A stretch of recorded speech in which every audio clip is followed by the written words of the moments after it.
Hello, my name is Michael Tawonga Kamanga, your chemistry from one teacher. I'm here today to take you through physical and chemical changes. Physical and chemical changes. So this is a very important concept in chemistry, in Form 1 chemistry. So in this lesson, will take you through the physical and chemical changes. These changes are very important as far as chemistry is concerned. So please be with me as I will be taking you through physical and chemical changes.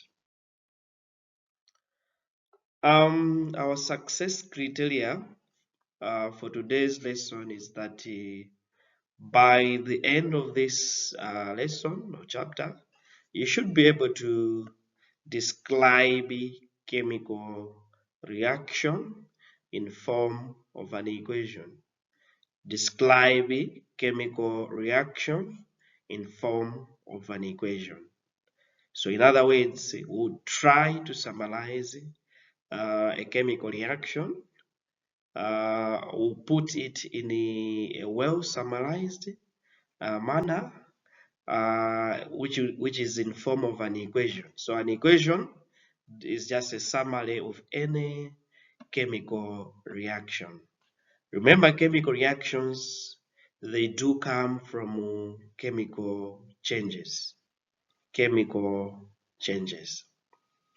Before we proceed, can you recall the differences between a physical change and a chemical change?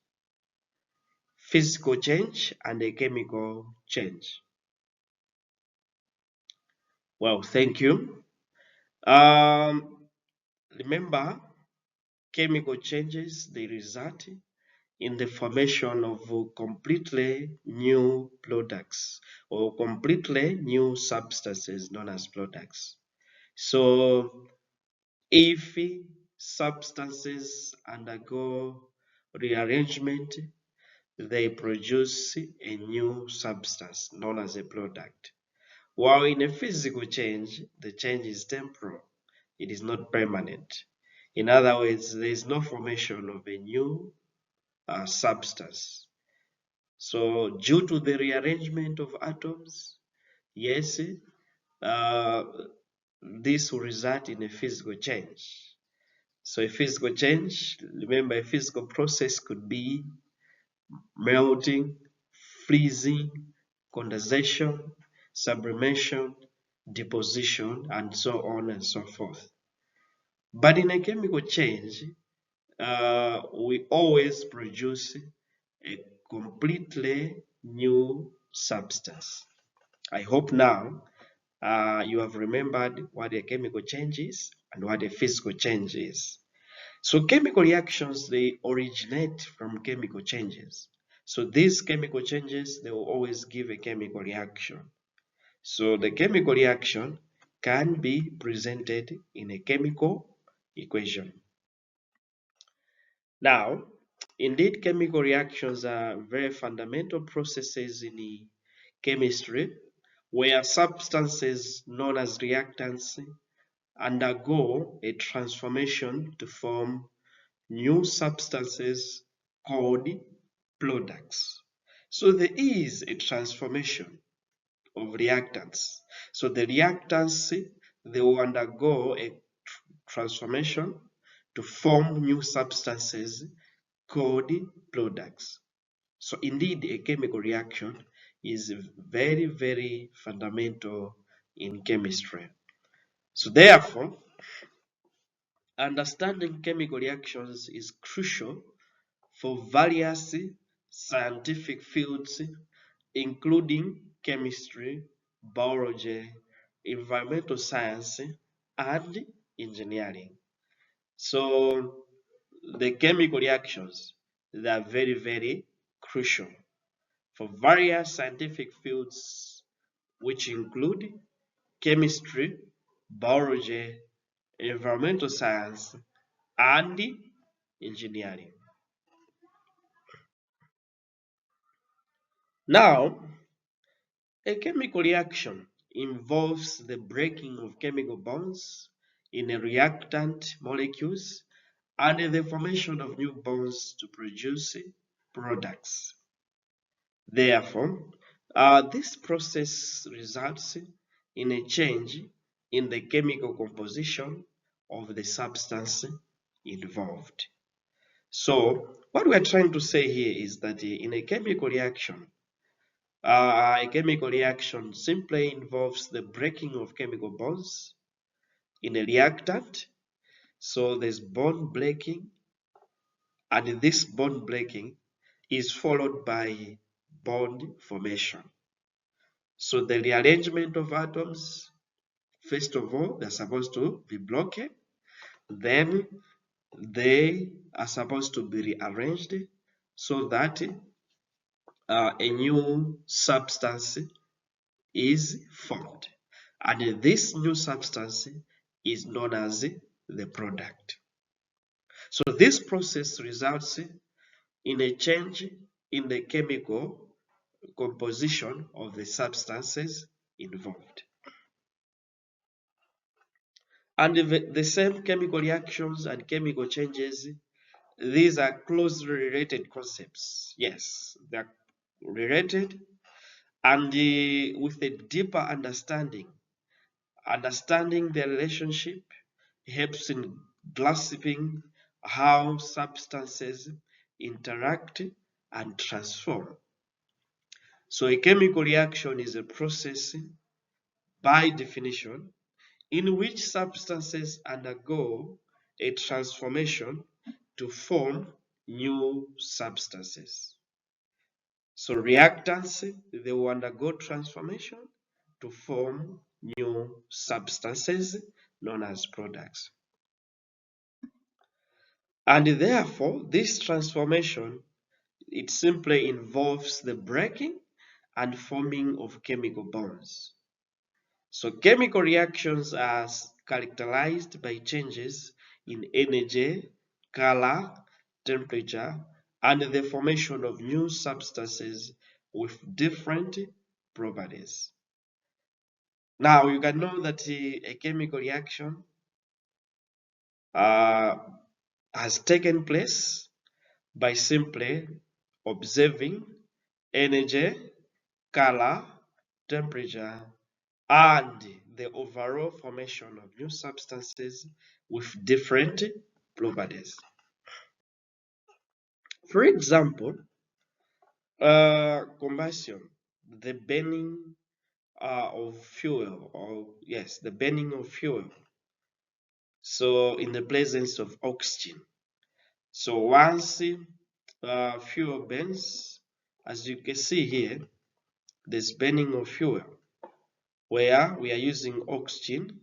Oxygen results in combustion of fuel. Then there is production of carbon dioxide and water vapor. Carbon dioxide and water vapor. Not only that, even rusting of iron and digestion of food are other examples of chemical reactions. So in the diagram here, there is a summary of combustion of fuel.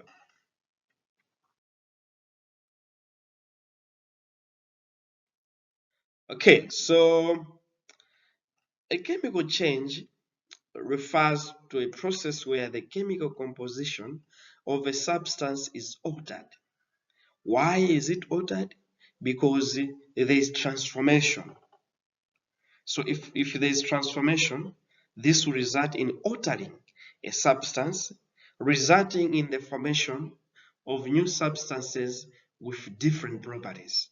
So the properties of a new substance which has been formed as compared to the original substance, the properties will not be the same. No wonder we're saying that the new substance which is formed is uh, yes, the substance which is formed, it is totally new. So chemical changes are a direct result of chemical reactions. As you can see here, we said rusting of iron. So this part has undergone rusting, and this part there is no rusting. So as you can see, there is a chemical change as well. So the properties of this and this will no longer be the same. Yes, indeed, when iron rusts, it undergoes a chemical change because it transforms from metallic iron to iron oxide. And when you bake a cake, yes, the ingredients undergo chemical changes to form a new product with different properties. Now, what is the overall relationship between chemical reactions and chemical changes? Well, the chemical reactions are the mechanisms that cause chemical changes. Essentially, a chemical reaction is the process that leads to a chemical change. Okay? So, without a chemical reaction, then there is no chemical change. No wonder in a physical change, there is no chemical reaction. So, therefore, during a chemical reaction, bonds between atoms in the reactants are broken and new bonds are formed to create the products. So yes, it was mentioned earlier that for a chemical reaction to take place, there must be bond breaking, which is followed uh, by bond formation. Now, this process results in a chemical change because the original substances are transformed into new substances with different properties. So now these chemical changes, they are observable results of chemical reactions. They simply indicate that a reaction has taken place and new substances have been formed. Understanding how chemical reactions work helps us to comprehend how and why substances undergo chemical changes, leading to the formation of new materials with distinct characteristics. So chemical equations are symbolic representations of chemical reactions. They provide a concise way to describe the reactants and products involved in a reaction as well as their quantities. So this slide is just giving a summary of what we have already discussed. Now, in a chemical reaction, we have key components of a chemical reaction because the chemical reaction um, uh, should always be presented in a more summarized way. Now, a chemical reaction obviously is supposed to have reactants and products because the reactants, they are the ones which undergo a transformation. Then products. The products, these are the new substances which have been formed. So therefore, if we want to summarize a chemical reaction, we are supposed to have a chemical equation.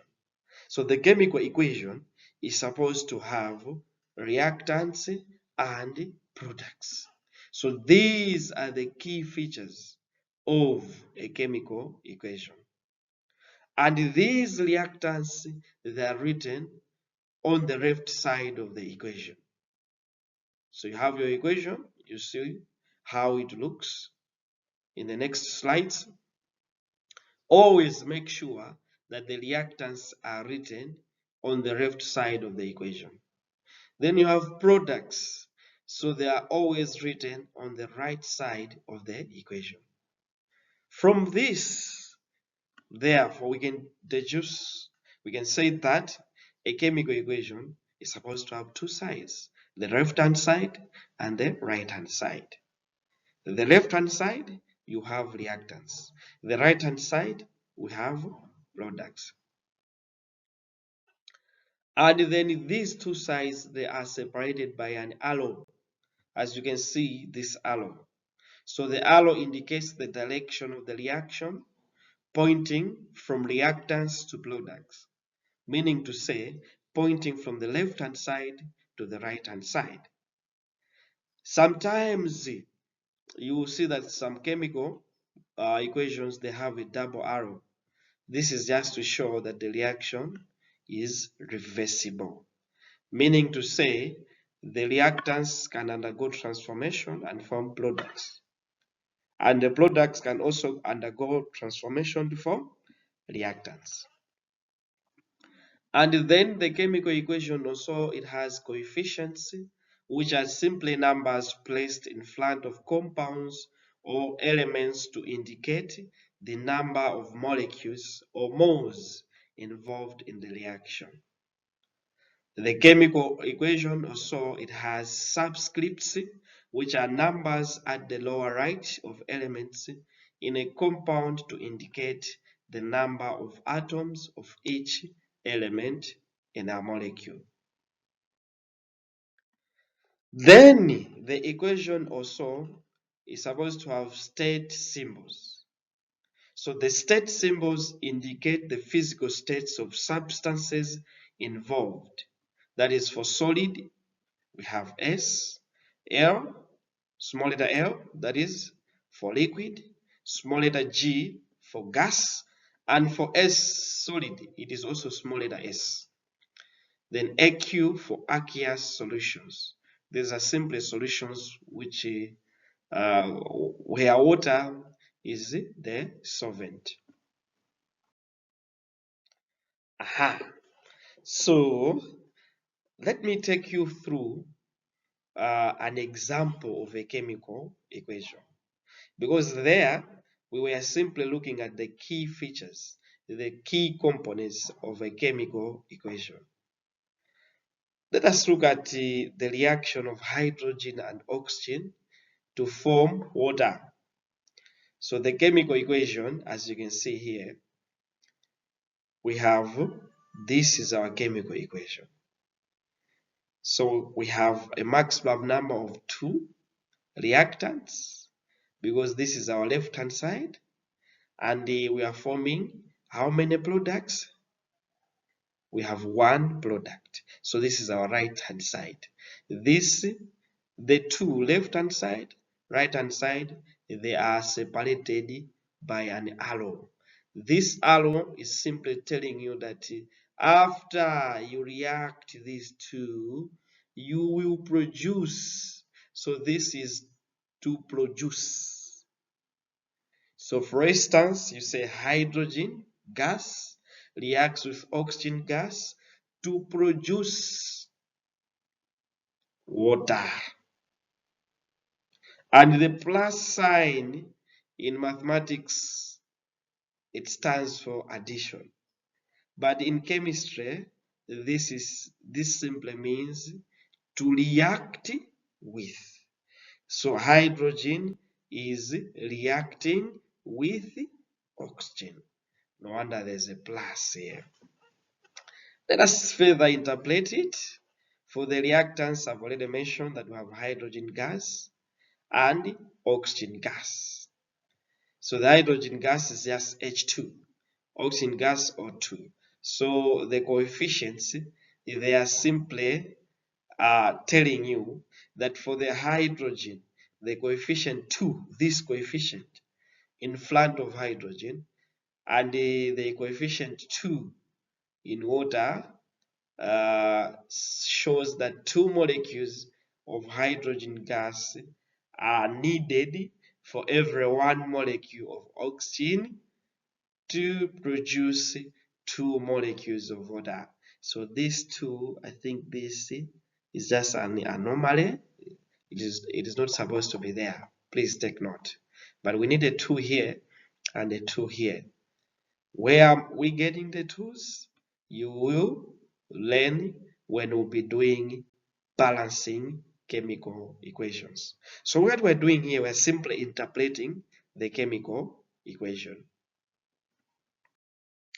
Now, the chemical equations, they are very fundamental in chemistry as they provide information about the quantities of substances involved and help in understanding the stoichiometry of reactions.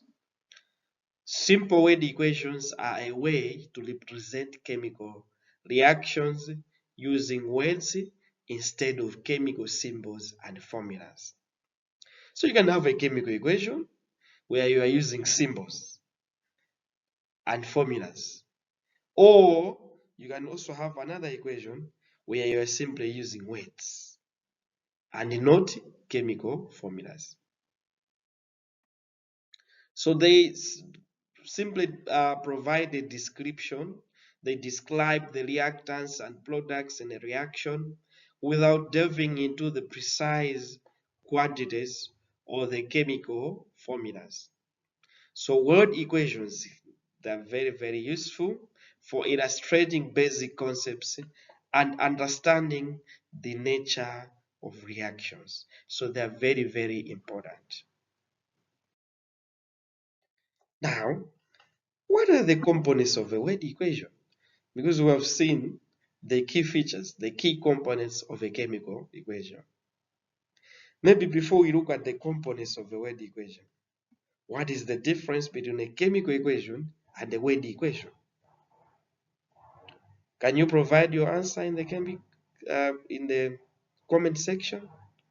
What is the difference between a chemical equation and a word equation? Well, in a word equation, we are simply using words of reactants and products. While in a chemical equation, we're using symbols. We are using formulas. So that is the main difference. So for a word equation, we also have reactants, products, allo. Remember, these are the same components of a chemical equation. So nothing changes. You have reactants, left-hand side, products, right-hand side, allo separating the two sides. For example, we are using the very same example of hydrogen reacting with oxygen producing water. So here you are not using the symbols anymore. You are simply writing the full name, hydrogen, reacting with oxygen, producing water. So when hydrogen reacts with oxygen, water is formed. That is just a general summary for this word equation. So this is fun, isn't it? You can have your chemical equation. Instead of saying, writing a statement, eh? Hydrogen will react with oxygen to produce soda. No, you can just summarize using an equation, whether a word equation or a chemical equation. But it should be brought to your attention that we normally use a chemical equation because a chemical equation, it is more summarized than a word equation. Okay, another example is formation of salt. Sodium metal reacts with chlorine gas to produce sodium chloride, commonly known as table salt. If you are to compare the word equation and the chemical equation, you will note that in a word equation, some information is missing. And what is that information? The word equation is always silent on something. Have you observed? What is missing there? Well, if you have observed in a chemical equation, you have the states, the physical states, solids, liquids, gases, is talk of aqueous. But the word equation, you will never find that. You will never find that. And even the word equation doesn't tell you the exact amount of the reactant needed. Take note of that. Then there's the rusting of iron. Rusting of iron, where you have iron reacting with oxygen and again reacting with water to produce iron oxide. So it is possible to have one reactant, it is possible to have two, three reactants, and so on and so forth. And even for the products, it is very possible to have products, to have more than one product. It is not always that you will be having one product only. No, you can have more than that. Then there's photosynthesis, another example, carbon dioxide reacting with water to produce glucose and oxygen.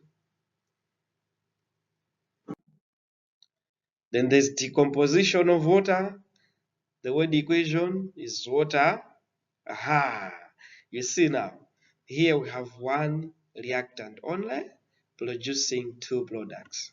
So water will decompose into hydrogen gas and oxygen gas.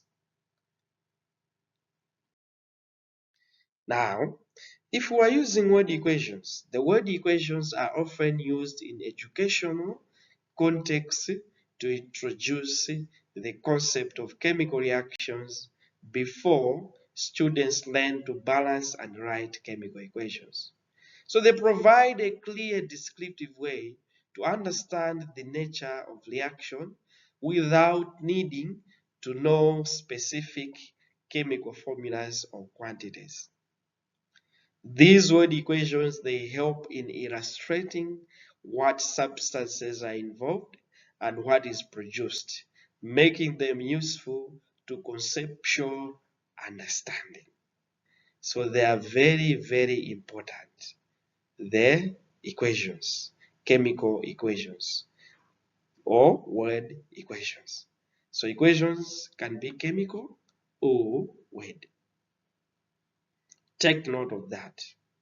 Remember, chemical reactions, they're the ones which produces chemical changes.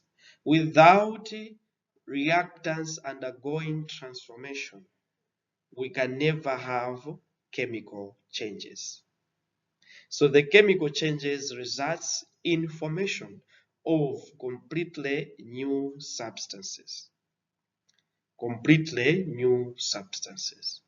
While in physical changes, we only we don't produce new substances. In other words, the reactants, they will just undergo some physical changes with a melting, boiling, and they will produce. It is just the same substance, but undergoing a physical change.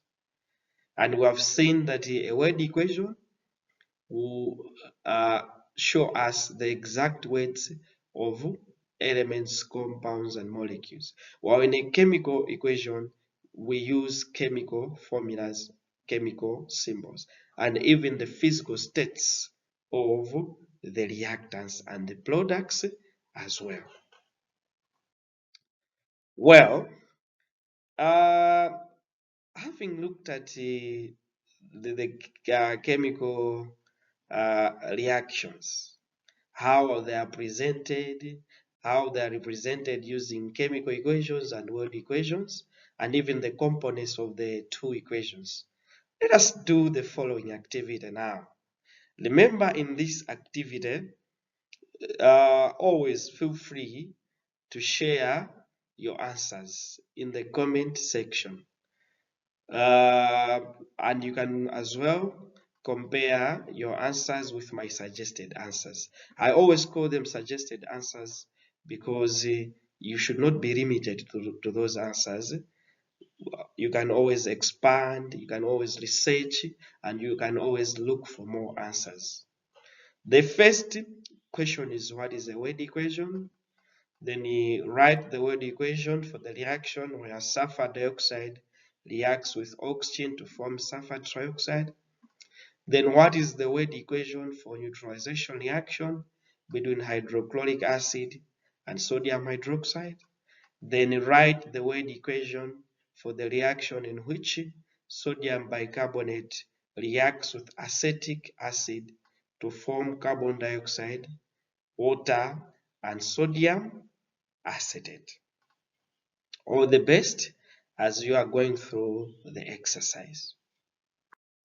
Well, for any questions, you can use the WhatsApp number or help@xulendo.org, or you can visit Xulendo online, xulendo.org. Please give us feedback. Your comments are always welcome. In today's lesson, I've used the following resources. For references, I've used Excel and Succeed, Junior Chemistry Book 1, then Achievers in Chemistry Book 1, Django Chemistry Book 1, Samuel Kalea Chemistry Book 1. Illustrations, design, and graphics, these were done by Charles Bluning and Dave Mumba on work Xulendo. Then these are the links for the photos. So all the photos which I've used, these are the links. Feel free to go and visit the links. And please, these are not the only reference materials which you can use. You can wish to add more. Well, until we meet in the next lesson, bye-bye.